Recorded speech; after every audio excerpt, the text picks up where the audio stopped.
Friends, कैसे हो? आइए अब हम पढ़ते हैं महादेवी वर्मा द्वारा रचित भक्ति नामक पाठ। पिछली वीडियो में हमने महादेवी वर्मा को कवयित्री नाम दिया था, तो चूंकि ये काव्य नहीं है, ये गद्य है, इसलिए गद्य के लिए कवयित्री नहीं लिख करके हम लेखिका लिखेंगे।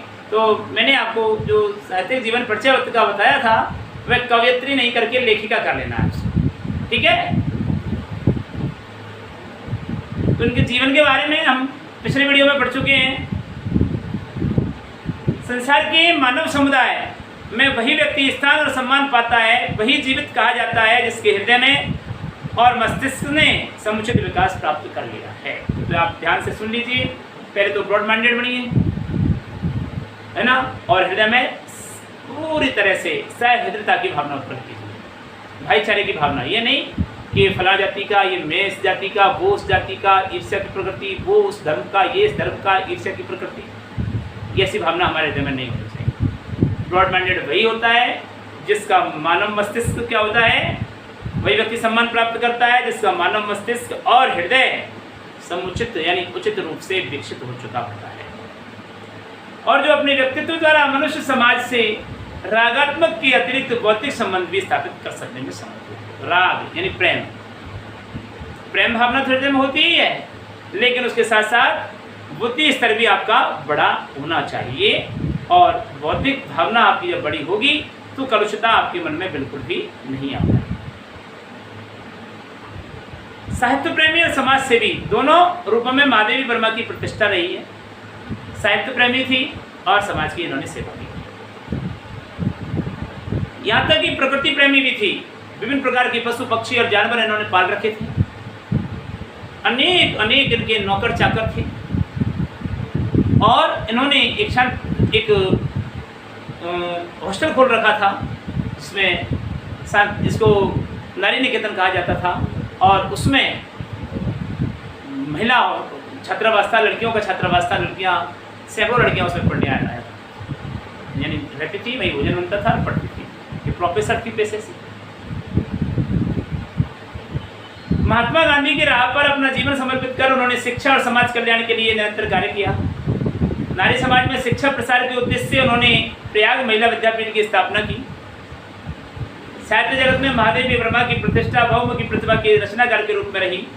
अगर कविता के क्षेत्र में वे छायावाद के 4 स्तंभों में से एक मानी जाती हैं, तो देखिए छायावाद के 4 स्तंभ कौन कौन से हैं। पहला, सुमित्रा नंदनपन।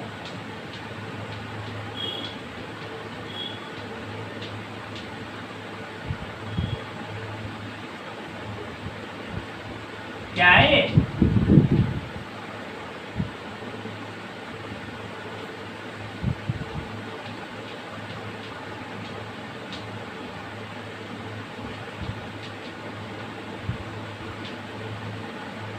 चार स्तंभ।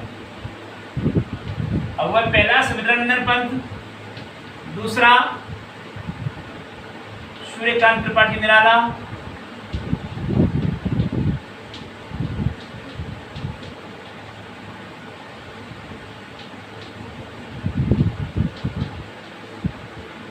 तीसरा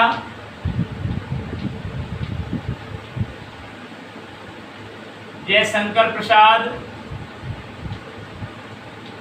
चौथा महादेवी वर्मा। ये 4 खंबे हैं, स्तंभ यानी खंबे, जिन पर छायावाद रूपी मीनार टिकी हुई है, युग टिका हुआ है। तो उनमें से एक है महादेवी वर्मा। तो अपने निबंधों और स्मरणात्मक रेखा चित्रों के कारण एक अप्रतिम गद्यकार के रूप में भी उनकी चर्चा होती है।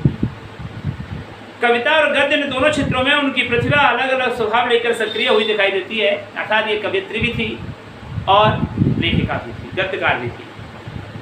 कविताओं में भी अपनी आंतरिक वेदना और पीड़ा को व्यक्त करती हैं। अपने हृदय में उत्पन्न होने वाली आंतरिक पीड़ा और दुख की भावना को उन्होंने अपनी कविताओं में व्यक्त किया है। इस लोक से अलग हटके और सत्ता की ओर अभिमुख दिखलाई पड़ती है, किसी दूसरी सत्ता की ओर, यानी ईश्वरीय भावना इनके हृदय में भरी पड़ी है। तो अपने गद्य में उनका गहरा सामाजिक सरोकार स्थान पाता है। सामाजिकता का भी इनके हृदय में बहुत प्यारा भाव है।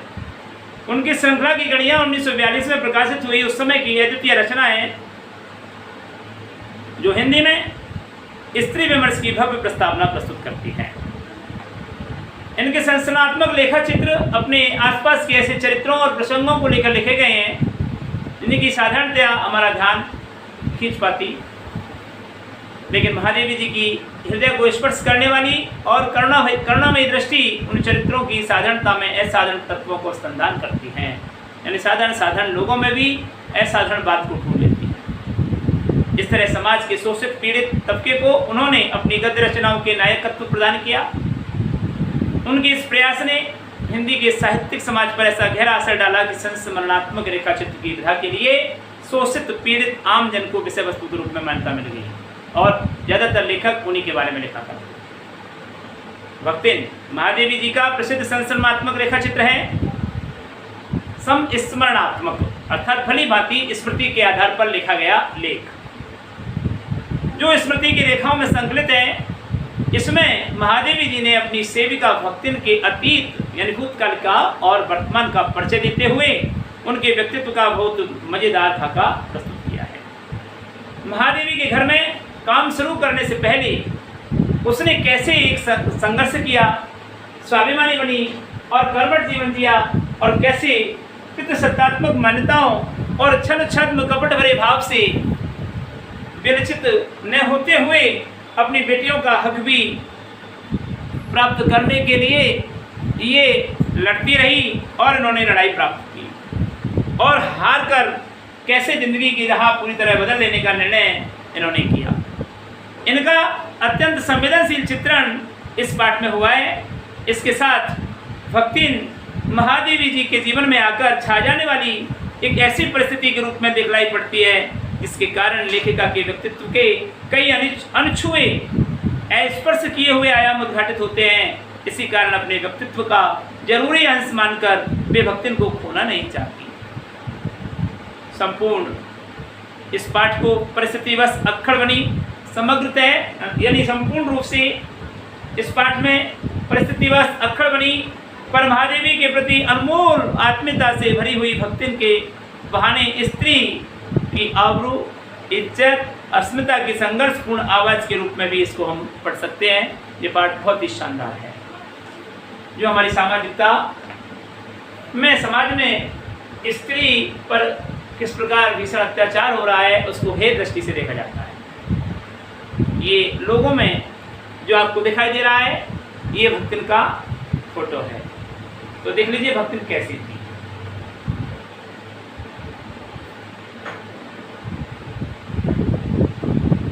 तो छोटी इस भक्तिन का शारीरिक रूप सौंदर्य का वर्णन किया है लेखिका ने, तो देखिए कैसे किया है। भक्तिन छोटे कद और दुबले शरीर वाली भक्तिन अपने पतले ओठों के कोनों में दृढ़ संकल्प और छोटी आंखों में एक विचित्र समझदारी लेकर जिस दिन पहले मेरे सामने उपस्थित हुई तब से आज तक एक युग का समय बीत चुका है, पर जब कोई जिज्ञासु यानी चाहने वाला ये पूछना चाहता है, इस संबंध में प्रश्न कर बैठता है कि तुम्हारी आयु कितनी है, तो वह पलकों को आदि पुतलियों तक गिराकर यानी अधखुड़ी आंखों से चिंतन की मुद्रा में ठोड़ी को कुछ ऊपर उठाकर इस तरीके से ऊपर उठाकर विश्वास भरे कंठ से उत्तर देती है कि तुम पचे का बताई, अरे तुम बेचारों को क्या बताऊं। यह 50 वर्ष के संग रहते यह यानी भक्तिन अपने आप के लिए कह रही है कि यह महादेवी वर्मा हमारे साथ 50 वर्ष से रह रही है। तो यही 50 वर्ष से संग रहते, इस हिसाब से मैं 75 की ठहरती हूँ। जब 50 वर्ष से रह रही हूँ तो मेरी 25 वर्ष की आयु तो पहले से थी, तो 50 की होगी तो 75 वर्ष की तो महादेवी वर्मा होगी। तो वो कितने वर्ष की हुई? वो 100 वर्ष की हुई। भक्तिन नौकरानी है उसकी और बूढ़ी हो गई तो इसका मतलब वो 100 वर्ष की हुई। तो इस हिसाब से मैं 75 की ठहरती और वह 100 वर्ष की आयु पार कर जाती है। इसका भक्तिन को पता ही नहीं है कि क्या बोल रही है। तो कहती है 50 वर्ष से मेरे साथ रहती, और पता हो भी तो शायद वह मेरे साथ बीते हुए समय में रत्ती भर भी कम नहीं करेगी। यानी 50 वर्ष से ही रह रही हूँ मैं त्याग साहब, एक रत्ती भर 1 सेकंड का समय भी कम नहीं करना चाहती। मुझे तो विश्वास होता जा रहा है कि कुछ वर्ष और बीत जाने पर वह मेरे साथ रहने के समय को खींचकर 100 वर्ष तक पहुंचा देगी, चाहे उसके हिसाब से मुझे 150 वर्ष की असंभव आयु का भार क्यों न पड़े। कुछ दिनों बाद आप अगर आप उससे पूछेंगे, है ना, कि कैसे पूछेंगे कि भाई भक्तिन कितने दिनों से तुम इसके साथ रह रही हो, तो भक्तिन जवाब देगी कि 100 वर्ष से तुम इसके साथ रह रही हो। तो इस हिसाब से महादेव वर्मा कितनी हुई, 150 वर्ष, और वो उससे भी ऊपर की हो गई, 200 वर्ष की हो गई थी। तो जो कि असंभव आयु है, इतनी आयु कोई होता है क्या? 150 वर्ष का कोई आदमी होता है क्या? 100 वर्ष का होता है क्या?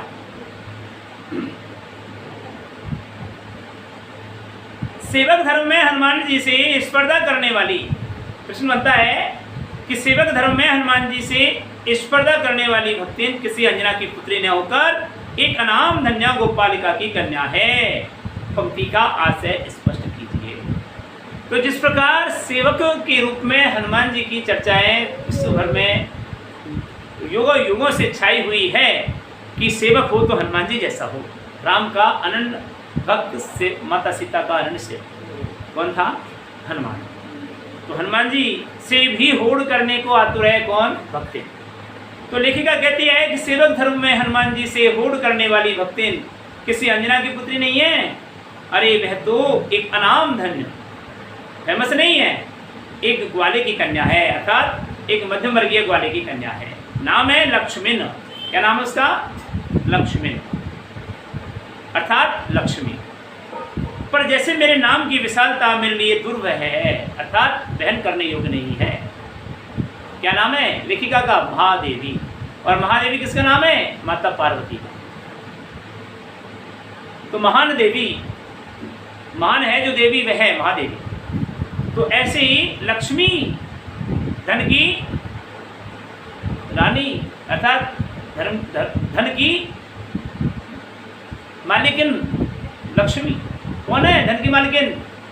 लक्ष्मी, विष्णु की पत्नी लक्ष्मी। तो जिस प्रकार मैं अपने नाम की विशालता को सहन नहीं कर सकती, वैसे लक्ष्मी की समृद्धि भक्तिन के कपाल की कुंचित रेखाओं में बंधी नहीं रह सकती, अर्थात लक्ष्मी उसको अच्छा नहीं लगाना। वैसे तो जीवन में प्राय सभी को अपने अपने नाम का विरोधाभास लेकर जीना पड़ता है। जैसे राम सिंह, तो राम के कभी सिंह हुए हैं क्या? लेकिन कह दिया साहब राम सिंह है। जैसे जलधारी, जल को धारण करने वाला, तो कभी नाम हुआ है क्या जलधारी? जैसे तेज सिंह, यानी जिस सिंह के तेज प्रकट हो रहा है वह सिंह, तेज सिंह। जल सिंह, भानु प्रताप, यानी सूर्य के प्रकाश के समान प्रतापी, तो सवाल ही नहीं है। तो नाम का विरोध तो सबको लेना पड़ता है। जैसे यही देख लो भूदेव, भूदेव का मतलब होता है पृथ्वी का देव, और उसको क्या किस पर्यायवाची, किसका पर्यायवाची है? ब्राह्मण का। तो ये तो नाम सार्थक है जी भूदेव को, ये गलत नहीं है, ये तो बिल्कुल सार्थक है। नाम से, धर्म से, कर्म से, सब तरह से सटीक है ये नाम निर्णय, जाति से, सबसे, है ना। तो कोई अपवाद होता है ऐसा मेरे जैसे जो सटीक है, पंडित सोच समझ के नाम रखा है ना। जैसे हिमांशु, सुधांशु, प्रियांशु, निशान, ये सब क्या नाम है? नाम के आधार पर सटीक नहीं होते हैं।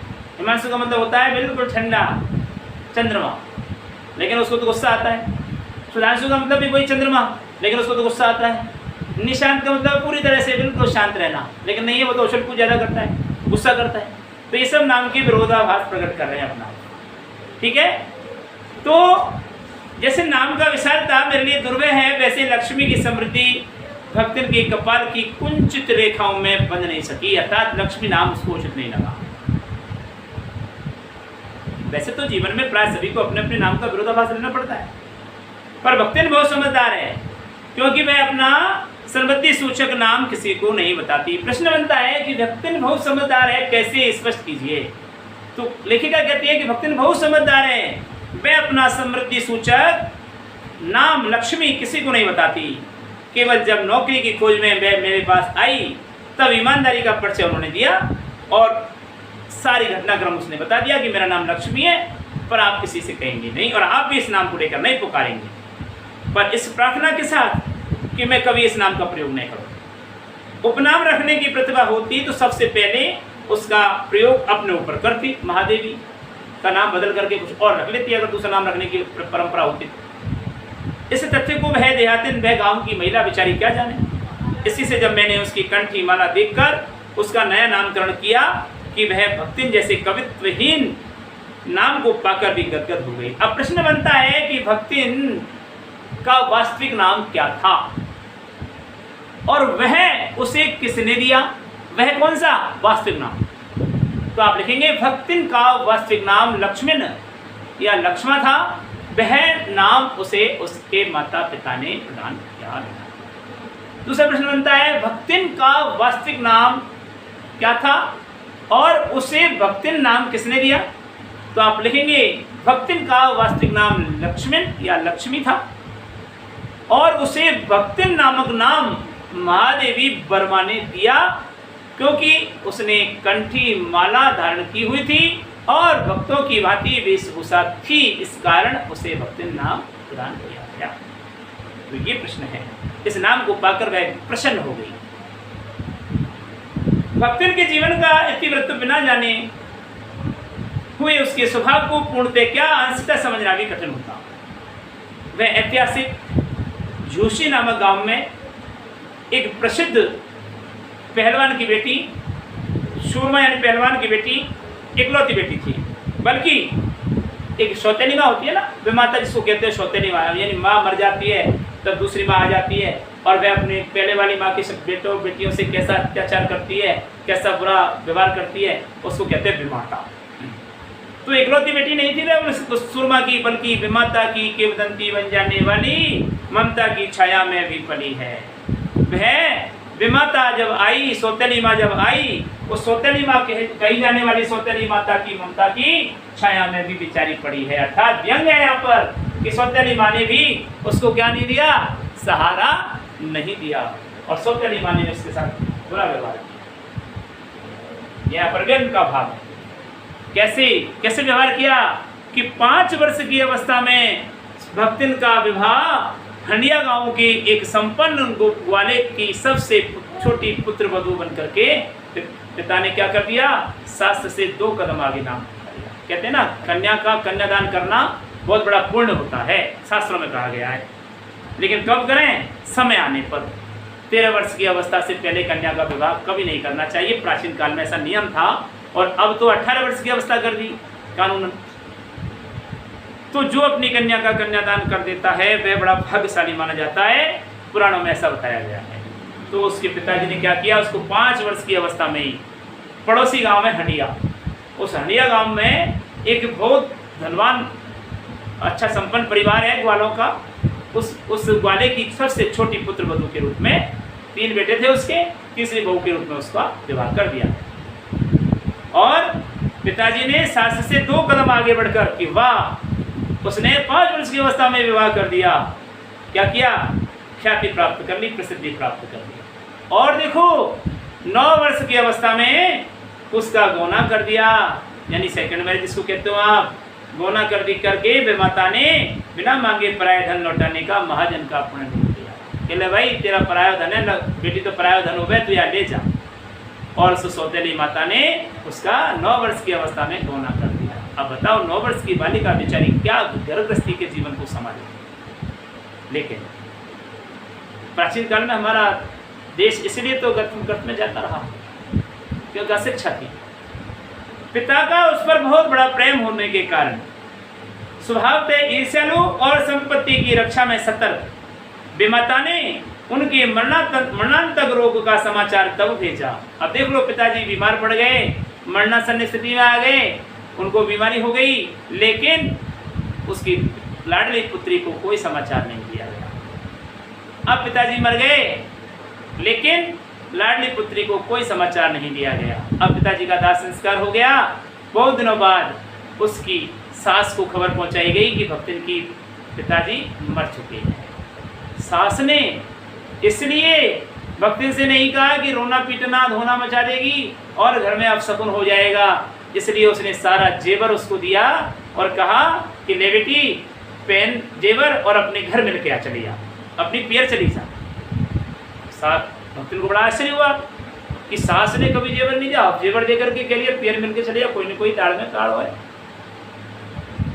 उसको क्या मालूम था कि दाल ही पूरी काली होगी, वो तो ये सोच रही थी कि दाल में काला है कुछ, मतलब कोई ना कोई गड़बड़ है।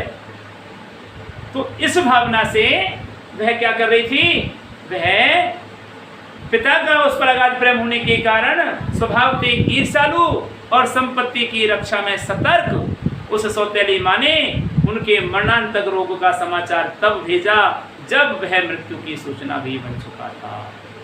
रोने पीटने के अपशकुन से बचने के लिए सास ने भी उसे कुछ नहीं बताया, यानी चोर चोर मौसेरे भाई, पहले तो मैया नहीं बता रही और अब सास ने नहीं बताया कि तेरे बाप भी मर गो, क्यों रोएगी धोएगी अपशकुन हो जाएगा घर में।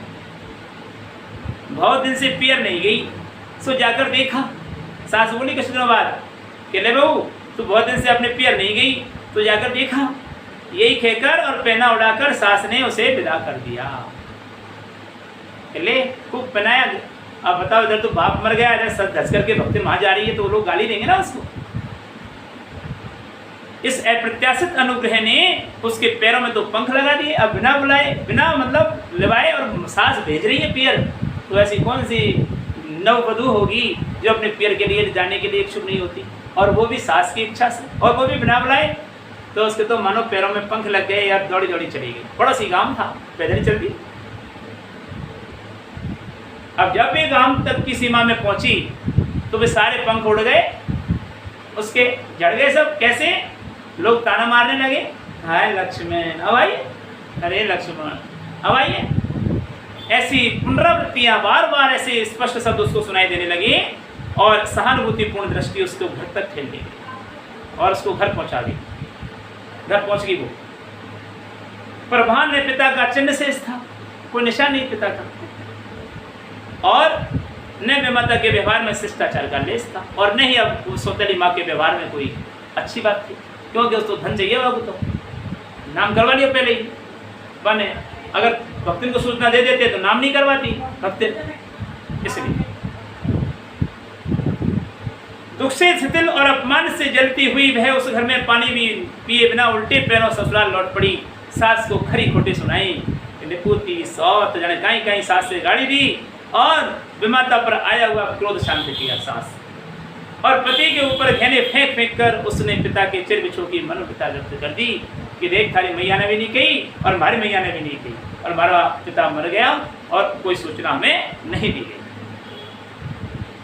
तो इस प्रकार से भक्तिन को कितना दुख हुआ कि अपना पिता की मरने की सूचना भी हमको नहीं दी। चलो बीमारी की सूचना नहीं दी तो कोई बात नहीं, उसको मरने की सूचना भी हमको नहीं दी गई। तो ये था भक्तिन का क्रोध, और वह कैसे शांत किया उसने, अपने पति के ऊपर गहने फेंक दी, पकड़े ने तेरी मैया ने मुझे नहीं जान दिया, तेरी मैया ने भी सूचना नहीं दी और हमारी मैया ने भी सूचना नहीं दी, और बाद उसके ऊपर सारे जेवर उतार के फेंक। अगली वीडियो में हम आपसे पुनः मुलाकात करेंगे, तब तक के लिए हम आपसे विदा लेते हैं। नमस्कार।